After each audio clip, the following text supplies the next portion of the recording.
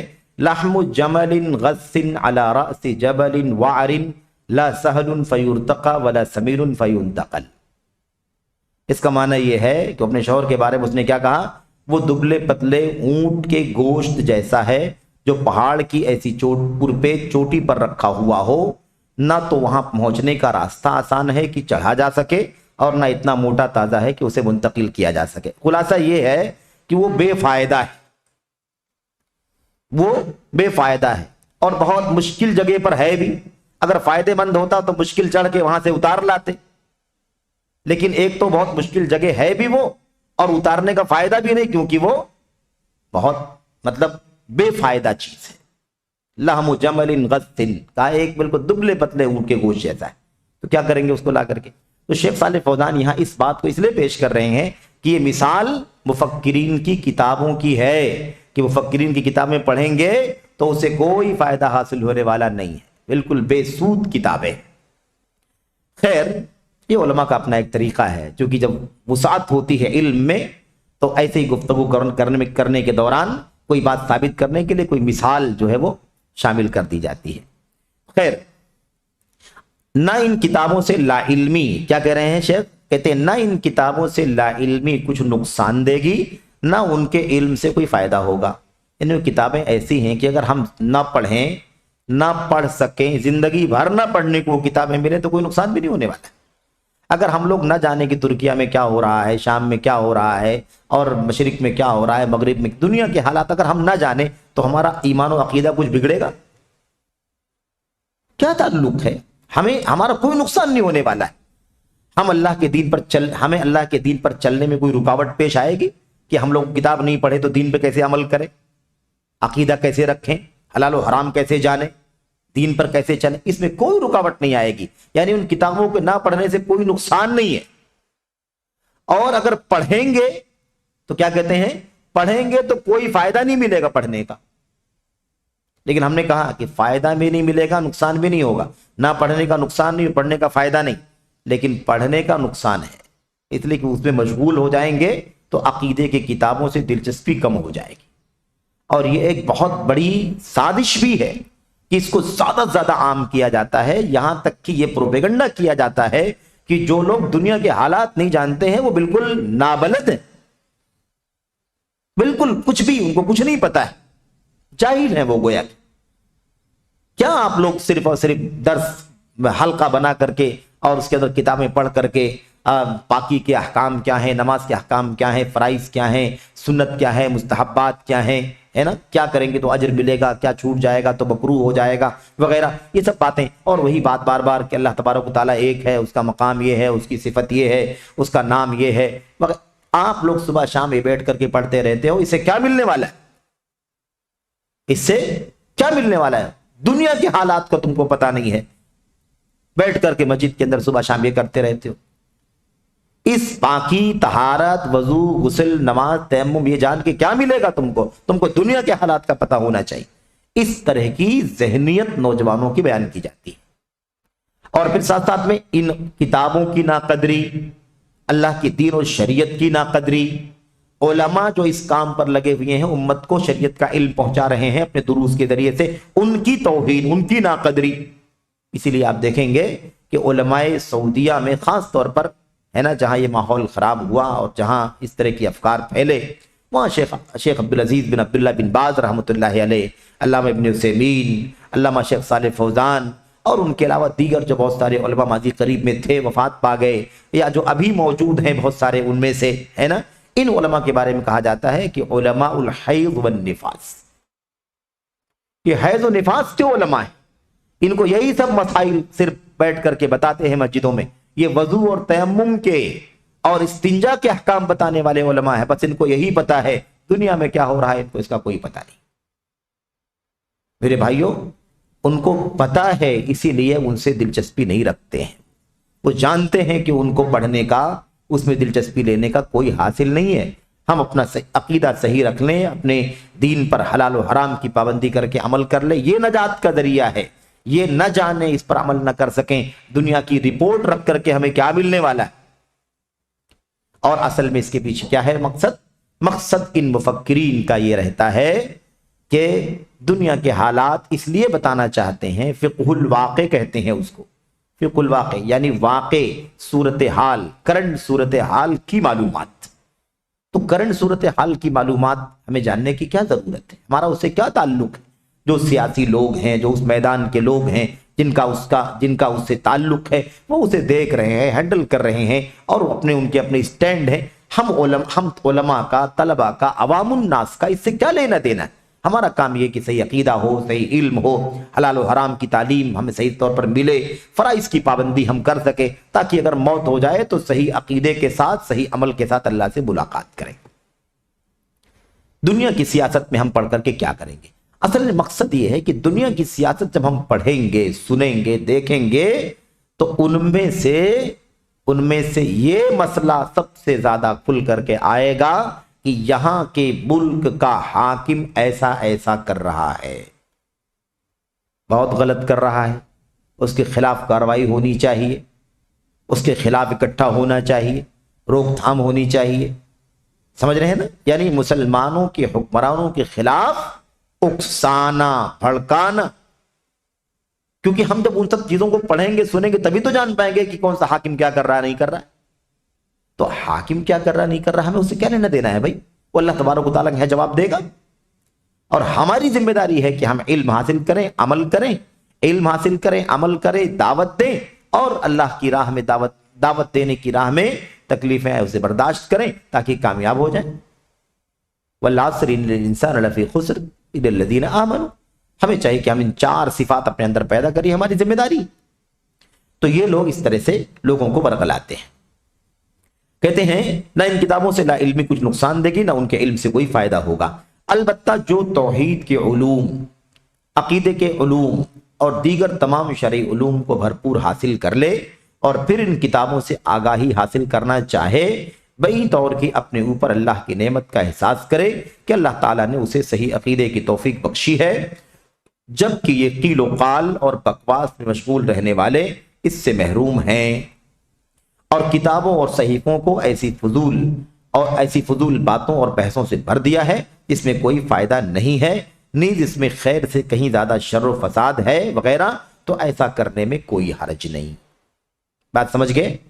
کیا کہہ رہے ہیں؟ عقیدے کا علم ہو جائے، توحید کا علم ہو جائے، دین کی بنیادی چیزوں کا علم ہو جائے، جب آپ کو اور یہ ہو کہ الحمدللہ ہم عقیدے توحید کو اچھی طرح سمجھ چکے ہیں، ایمانیات کو اچھی طرح جان چکے ہیں، اللہ کے دین کے فرائض و واجبات کو اچھی طرح جان چکے ہیں، تو آپ ان مقاصد کے پیش نظر، ان چیزوں کی بنیاد پر اگر آپ دنیا کے حالات بھی جانتے ہیں تو کوئی حرج کی بات نہیں، لیکن پہلے عقیدہ، پہلے صحیح عقیدے کا علم، غلط عقائد سے آگاہی ہے کہ نہیں، فرائض کا علم، اس پر عمل، اس کی دعوت، یہ ساری چیزیں پہلے ان سے فارغ ہو جائیں، تب آپ جانیں دنیا کے حالات کیسے ہیں، اور وہ بھی اس لیے نہیں جانیں کہ بغاوت کا جھنڈا اٹھائیں گے، اس لیے نہیں جانیں کہ آپ لوگوں کے خلاف میرے بھائیوں نعرے بازیاں کریں گے، لوگوں کے ساتھ مل کر کے آپ دھرنے دیں گے،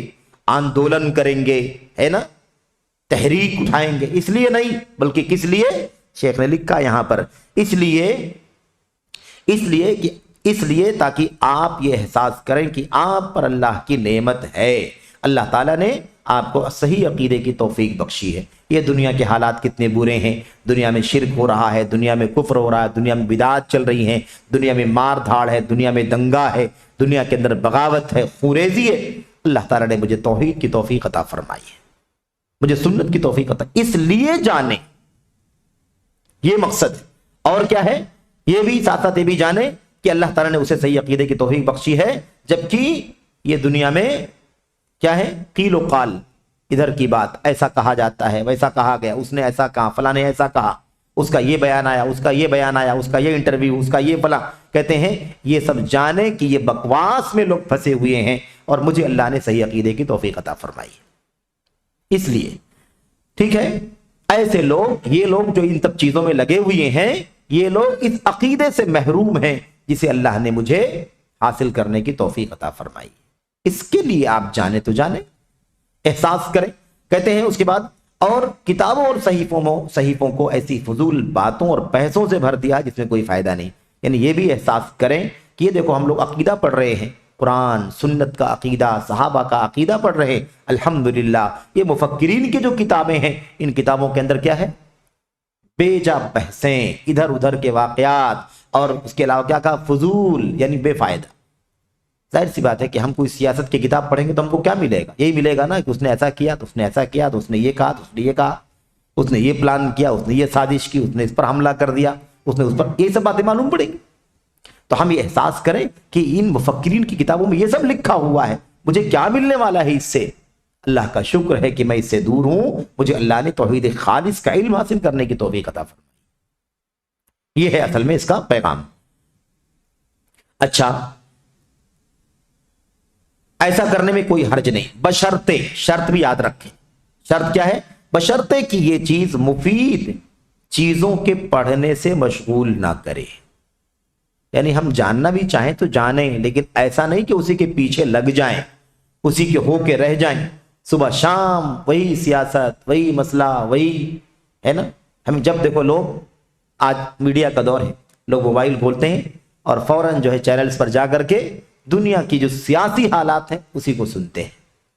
سیاسی حالات کو، دنیا کے حالات کو گھنٹوں موبائل پر بیٹھ کر کے سنتے اور دیکھتے ہیں۔ انہیں نہیں توفیق ہوتی ہے کہ آدھے گھنٹے کا کوئی درس عقیدے کے بارے میں کسی صاحب علم کا ہو، اس کو بھی سن لیں۔ اور میں میرے بھائی بہت ذمہ داری سے بات کہتا ہوں کہ اگر آپ سروے کر کے دیکھیں تو اکثر و بیشتر عام طور پر نوجوانوں کو عقیدے وغیرہ کے مسائل سے سروکار ہی نہیں، کوئی لینا دینا ہی نہیں ہے۔ ہفتے نہیں، مہینے نہیں، سال ہا سال گزر جاتے ہیں، اور صبح شام وہ موبائل پر، میڈیا پر دنیا کے حالات پڑھتے، سنتے، دیکھتے، تبصرات، کمنٹ کرتے ہیں، لیکن توفیق اگر نہیں ہوتی ہے تو اس پورے سال ہا سال میں 6-8 گھنٹے 10 گھنٹے نکال کر کے خالص توحید کا عقیدہ سیکھیں، خالص کا علم حاصل کریں، حلال و حرام کا علم حاصل کریں، علماء کی خطابات اور علماء کی دروس سے فائدہ اٹھائیں، انہیں اس کی توفیق نہیں ہوتی۔ عام طور پر نوجوانوں کا یہ حال ہے۔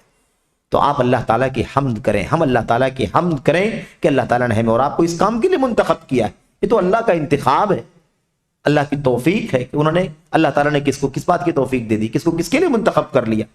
اللہ نے ہمیں طلب علم کے لیے منتخب کر لیا ہے، کسی کو دنیا داری اور سیاست کی باتیں سننے پڑھنے کے لیے منتخب کر لیا۔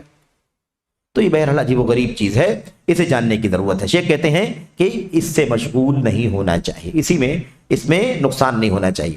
چنانچہ طالب علم، بالخصوص مبتدی طالب علم خاص طور پر جو بالکل مبتدی ہو، اسٹارٹنگ والا ہو، بھئی علماء بھی طالب علم ہیں، بڑے علماء بھی طالب علم ہیں، لیکن ان کا معاملہ ذرا اچھا ہے، اتنا کمزوری نہیں رہتی ان کے یہاں۔ لیکن جو مبتدی ہیں، شروع میں ہیں، ابھی نئے نئے طالب علم ہے، ابھی کچھ دین کی باتیں موٹی موٹی عقیدے کی، دین کی سیکھ رہا ہے، اس کو یہاں سے نکال کر کے وہ سیاست کی باتیں پڑھنا شروع کر دے، دیکھنا شروع کر دے، تو پھر کیا ہوگا؟ اس کے بہک جانے کا، بھٹک جانے کا خطرہ بہت زیادہ ہوگا۔ اس لیے کہتے ہیں کہ اس کے لیے، مبتدی طالب علم کے لیے ان کتابوں میں مشغول ہونا جائز نہیں، ان کتابوں میں مشغول ہونا جائز نہیں ہے، کیونکہ یہ کتابیں کوئی غذا پہنچا سکتی ہیں، نہ بھوک سے آسودہ کر سکتی ہیں۔ ان کتابوں سے کوئی غذا نہیں ملنے والی، بھوک نہیں مٹنے والی، یعنی بے فائدہ کتابیں ہیں، کوئی حاصل نہیں ہے اس کا۔ محض وقت ضائع کرتی ہیں، فکر و سوچ کو منتشر کرتی ہیں اور انسان کا قیمتی وقت برباد کرتی ہیں۔ لہذا انسان پر واجب ہے کہ نفع بخش، مفید اور ایسی کتابوں کا انتخاب کرے جو کتاب اللہ اور سنت رسول صلی اللہ علیہ وسلم کا اہتمام کرتی ہیں اور سلف صالحین کے فہم کی وضاحت کرتی ہیں۔ کون سی کتابیں پڑھنا ہے ہمیں؟ یہی قرآن، سنت، مفید باتیں جن کتابوں کے اندر ہیں ہمیں یہی پڑھنا ہے۔ ابن قیم رحمۃ اللہ علیہ کا یہاں پر کیا نام ہے اقتباس شعر میں نوٹ کیا گیا ہے، اور ابن قیم رحمۃ اللہ علیہ کی مشہور کتاب ہے القصیدۃ النونیہ، جس میں فرقہ ناجیہ اہل الحدیث کا، سلفیوں کا عقیدہ اشعار میں بیان کیا ہے ابن قیم رحمۃ اللہ علیہ نے۔ تقریباً دو جلدوں میں اس کی شرح بھی کی گئی ہے۔ بہرحال اس کے اندر یہ شعر ہے، العلم قال اللہ قال رسولہ صلی اللہ علیہ وسلم قال الصحابۃ ہم اولو العرفان۔ علم کس کو کہتے ہیں؟ اب لوگ کہتے ہیں سیاست جاننا ہی علم ہے، دنیا کے حالات جاننا علم ہے نا، ثقافہ اس کو کہتے ہیں، فقہ الواقع، دنیا میں کرنٹلی کیا چل رہا ہے اس کا جاننا یہ علم ہے۔ میرے بھائیو، علم حقیقت میں کیا ہے؟ اللہ کی نظر میں، اللہ کی دین میں علم کسے کہتے ہیں؟ ابن قیم فرماتے رحمت اللہ علیہ، العلم، علم کس کو کہتے ہیں؟ قال اللہ قال رسولہ، علم نام ہے اللہ نے فرمایا، اس کے رسول نے فرمایا کا۔ علم کس کا نام ہے؟ اللہ نے کہا۔ علم نام ہے اللہ کے رسول نے کہا۔ علم نام ہے اللہ کے نبی کے صحابہ نے کہا۔ یہ اصل میں علم ہے۔ ہم اولو العرفانی، یہ علم والے، اللہ کے نبی کے صحابہ کیا تھے؟ اللہ کی معرفت والے تھے، اللہ کے دین کی معرفت والے لوگ تھے۔ تو قال اللہ، قال الرسول، قال الصحابہ، یہی تین چیزیں کیا ہیں؟ علم ہے، یعنی قرآن، سنت اور سلف، قرآن، سنت اور سلف جو کچھ ملتا ہے۔ مل علم، اور علم کیا نہیں ہے؟ علم کیا نہیں ہے؟ یعنی علم نہیں ہے کیا چیز؟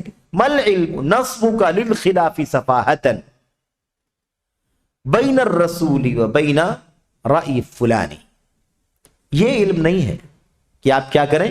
آپ اختلاف کی بنیاد کھڑا کریں، نادانی کرتے ہوئے، نادانی جہالت کا ثبوت دیتے ہوئے آپ اختلاف کھڑا کریں رسول کے بیچ میں اور کسی کی رائے کے بیچ میں۔ ایک نبی کا فرمان ہے اور ایک کسی کی رائے، فلاں امام، فلاں عالم، فلاں فلاں فلاں فلاں فلاں سیاسی یا کوئی بھی، تو نبی کی بات اور کسی کی رائے کے بیچ میں اختلاف پیش کرے، یہ کیا ہے؟ یہ کوئی علم نہیں۔ یعنی نبی کے حکم کے سامنے کسی کی رائے کا کیا اعتبار ہے؟ نبی کے حکم کے سامنے کسی کی رائے کا کیا اعتبار ہے کہ فلاں نے یہ کہا، فلاں کی رائے ہے، فلاں کی رائے ہے؟ تو کہتے ہیں کہ یہ علم نہیں ہے، یہ سب باتیں کرنا علم نہیں ہے۔ علم قرآن، سنت اور صحابہ کا مناجی۔ ابن قیم رحمۃ اللہ علیہ نے ترجمے میں لکھتے ہیں، علم در حقیقت اللہ نے فرمایا، اس کے رسول نے فرمایا، علم و معرفت سے ہمکنار صحابہ رضی اللہ عنہم نے فرمایا کا نام ہے۔ علم کس کا نام ہے؟ اس کا نام ہے نادانی کرتے ہوئے رسول صلی اللہ علیہ وسلم اور فلاں فلاں کی رائے کے درمیان تمہارے اختلاف کھڑا کرنے کا نام علم نہیں۔ تو یہ ایک سوال کا جواب تھا جس میں ہمیں شیخ صالح فوزان نے بہت اہم باتیں بتلائیں۔ اللہ تبارک و تعالیٰ سے دعا ہے کہ اللہ ہم سب کو، خاص طور پر عزیزوں کو، نوجوانوں کو جو بہت جلدی کسی کے بہکانے میں، برگلاوے میں آ جاتے ہیں، اللہ تبارک و تعالیٰ انہیں علم کی حقیقت کو سمجھنے کی اور اسی علم کو حاصل کرنے کی توفیق عطا فرمائے۔ آمین رب العالمین، وصلی اللہ وسلم وبارک علی نبینا محمد وعلی آلہ وصحبہ اجمعین۔ السلام علیکم ورحمۃ اللہ وبرکاتہ۔